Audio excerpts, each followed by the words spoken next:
Hello' কণীহঁত, মোৰ মৰমৰ কণমানিহঁত আহিছানে মোৰ সাধুঘৰলৈ, আইমাৰ সাধুঘৰলৈ। আগৰ সাধুবিলাক শুনি আছা নহয় তোমালোকে? এতিয়াতো স্কুলো খুলিলে চাগে নহয় তোমালোকৰ? স্কুলৰ কাম আছে, পৰীক্ষাবিলাকো আছে। তাৰ মাজতে কিন্তু তোমালোকে মোৰ সাধুবিলাক শুনি থাকিবা দেই। সাধু সাধু সাধু আমি শুনো সাধু, আইমাৰ মুখৰ ৰসাল সাধু কাণ পাতি শুনো। সাধু সাধু সাধু আমি শুনো সাধু, আইমাৰ মুখৰ ৰসাল সাধু কাণ পাতি শুনো। এতিয়া শুনিবা দেই, আজি এটা ধুনীয়া সাধু লৈ আহিছোঁ। কি সাধু কোৱাচোন?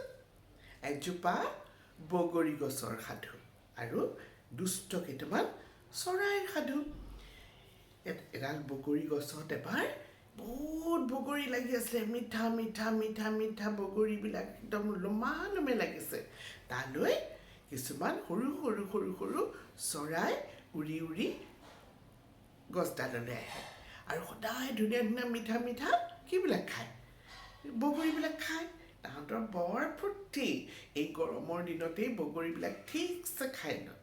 কাৰণ ঠাণ্ডা পৰিলে আকৌ যে গোটেই গছডাল লঠঙা হৈ যাব, বগৰীবিলাকো নাইকিয়া হ'ব। বগৰী খোৱাৰ কাৰণে গছডালৰ কিন্তু খং উঠা নাই। খং কিয় উঠিছে জানা? এই চৰাইবিলাকে বগৰীবিলাকতো খাইছে, গোটেই গছডালৰ কুটুৰ কুটুৰ কুটুৰ কুটুৰ কুটুৰ কুটুৰকৈ কুটি কুটি গছৰ পাতবিলাকো সৰুৱাই পেলাইছে। ঠাল ঠেঙুলিবিলাক টানিছে, জোৰকৈ তোমাৰ পাতবিলাক সৰুৱাই পেলাইছে। সৰু সৰু কেঁচা কেঁচা বগৰীবিলাকো টানি টানি খাইছে। খুব বেয়া পাইছে গছডালে। গছডালে ক'লে চৰাইবিলাক, সেই অকণি অকণি চৰাই, তোমালোকে বাৰু এনেকৈ কেলেই খাইছা? মইতো বেয়া পোৱা নাই নহয় মোৰ ফলবিলাক তোমালোকে খোৱাৰ কাৰণে। লাহে লাহে খোৱা, তোমালোকে ইমান অত্যাচাৰ কৰি মোৰ দেহৰ পৰা বগৰীবিলাক টানি টানি নিয়া, মোৰ গাটোত মই দুখ পাওঁ নহয়। তোমালোকে সেইটো কথা বুজি পাইছানে নাই? তেতিয়া আৰু একদম চৰাইবিলাকে এনেই গছডালে বগৰী দিছে, তুমিতো বগৰী দিয়াই কাম তোমাৰ। কাৰণ গছত ফলবিলাক লাগে অকল আমি খাবৰ কাৰণে, গতিকে আমাৰ খোৱা কাম, আমি যেনেকৈ নাখাওঁ। আৰু এনেওতো তুমি এতিয়া ঠাণ্ডা দিন আহি আছে, তুমিতো এনেও লঠঙা হৈ যাবা। আৰু তুমি যেতিয়া শুকান হৈ পৰিবা, তোমাৰ চব ডালবিলাক কাটি পেলাই খৰি কৰিবলৈ খৰিকটীয়াবিলাকে লৈ যাব। তোমাৰ আকৌ কিহৰ ইমান দুখটো লাগিছে, দুখ পাইছা বুলি? এতিয়া আমাক খাবলৈ দিয়া। আকৌ অত্যাচাৰ কৰি খাই আছে। গছডালে মাজে মাজে কান্দেও, ইমান দুখ পাইছোঁ, ইমান দুখ পাইছোঁ, লাহে লাহে কোৱাচোন। মইতো ফলবিলাক তোমালোকক দিছোঁৱেই, পকা ফলবিলাক প্ৰথমতে খোৱা, কেঁচাবিলাক থোৱা, পিছত খাবা পকিলে। চৰাইবিলাকৰ খুব উৎপাত, কিচিৰি মিচিৰি কৰি গোটেই গছডাল নষ্ট কৰি পেলালে। আৰু ক'লেই যেতিয়াই কয় গছডালে তোমালোকে ইমান অত্যাচাৰ নকৰিবা বুলি, তেতিয়াই কি কয় জানা? এই গছ, তুমি দেখোন কেইদিনমানৰ পিছত শুকান হৈ যাবা, তুমি জুইত পুৰিবৰ কাৰণেতো তুমি ৰৈ আছা। তাৰপিছত আৰু দুখে মনে আৰু গছডালে এনেকৈ চাই থাকে আৰু কি কৰিব, দুখ পালেও মনে মনে থাকে, কাৰণ চৰাইবিলাকেতো কথা নুশুনে। কিন্তু এদিন কি হ'ল জানা?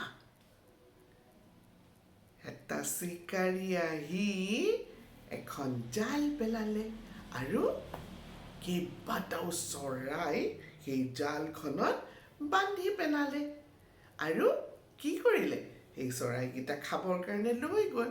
তেতিয়া গছডালে ক'লে যে নেপায়, লোকলৈ বুলি হুল পুতিলে নিজে মৰে ফুটি। মোক তোমালোকে কৈছিলা মই জুইত পুৰি মৰিম বুলি, কিন্তু তাৰ আগতেই দেখোন তোমালোকে এতিয়া মৰিবলগীয়া হ'ল। কেনেকুৱা লাগিলে সাধুটো? ভাল পালানে বাৰু? সেইকাৰণে মানুহে বা ল'ৰা ছোৱালীয়ে হওক, পশু পক্ষীয়ে হওক, সকলোৰে কথা, প্ৰাণী জাতিক ইটোৱে সিটোক মৰম কৰিব লাগে, সকলোৱে সকলোৰে কথা ভাবিব লাগে, হয়নে? গছডালতো জীৱ আছে, গছেও দুখ পায়। সেইকাৰণে তোমালোকেও কিন্তু কেতিয়াও গছবিলাকক টানি টুনি পাত ছিঙি ফুল ছিঙি নষ্ট নকৰিবা দেই।